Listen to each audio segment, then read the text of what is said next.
Hello, friends. My name is Steve Guttenberg, and this is the Audiophiliac Daily Show. Comes up daily. Anyway, so, I was thinking about the word audiophile. Not audiophiliac, that's me, but audiophiles, that's maybe you. And why audiophiles have such a hard time with that word. It's like they always say, if you ask them if you're an audiophile, most of the time people say, no, I like music. Yeah, there's a denial thing there that bugs me, really does. If you asked a guy who had a Leica camera around his neck, I guess you're really into cameras, he wouldn't say, or she wouldn't say, no, it's just a camera. No, they'd say, wow, it's a really cool camera. It's Leica, got a great lens, There's a reason, they're passionate about it. An audiophile, to be an audiophile requires or usually comes along with a certain amount of passion about playing music, making it sound better, that kind of thing. That's what being an audiophile is, and I don't understand why people deny it or are ashamed of it or something like that. So anyway, there was a thing that I did years ago called You Might Be an Audiophile If, and a bunch of things. Like you might be an audiophile if your hi-fi system costs more than your car. They're supposed to be funny.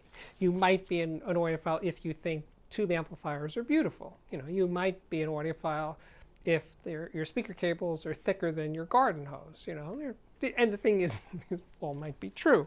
You might be an audiophile if I'm trying to read my heart. If you listen to music and you worry about is it in phase or out of phase. That's definitely makes you an audiophile.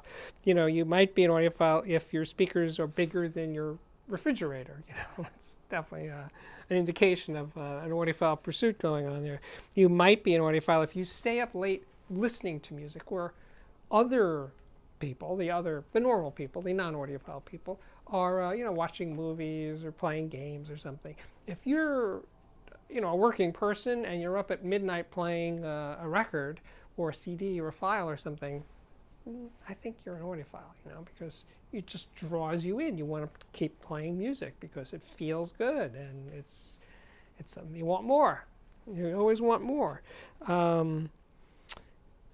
You might be an audiophile if you own the same record. Let's say Kinda Blue. If you have Kinda Blue, Miles Davis Kinda Blue on LP, CD, SACD, and a file, you are an audiophile. There's no doubt about it in my mind. You might be an audiophile if you go to concerts and think, my system at home sounds way better than this.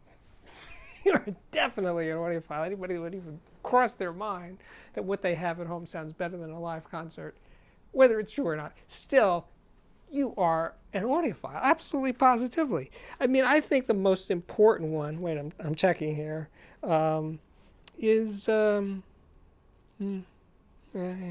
most important one is that you can listen to music without multitasking. I've said this many times before.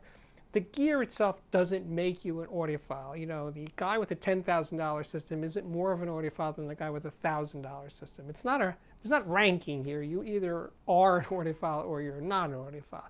And to me, I think the thing that makes you an audiophile, beyond the stuff I just said, is that you can listen to music sometimes without multitasking. I know audiophiles that only listen to music without multitasking. They say it's too distracting to have music on while I'm doing something else, and then that's hardcore, But I'm just saying, for me, I have music on as background a lot of the time, but I also have some portion of that time is spent actually listening without multitasking, without reading, without eating, just sitting in my chair. I don't have a couch, I have a chair. And listening and taking it in and thinking about it and feeling it and trying to, depending on my mood, feel like I'm almost there. I'm at the session. I'm in the room with those people playing. That's amazing to me, and that never gets old. It's a leap of faith to think that, but I'm an audiophile, so that's the kind of stuff I do. I want to know what you do. And if you're an audiophile, and if you're a proud audiophile, is that something that you would deny? That is another thing to consider. So leave all that stuff in the comments. As I said earlier, this is the Audiophiliac Daily Show. Please subscribe to this YouTube channel. Please like it, share it, all that kind of stuff. And I'll see you back here really, really soon.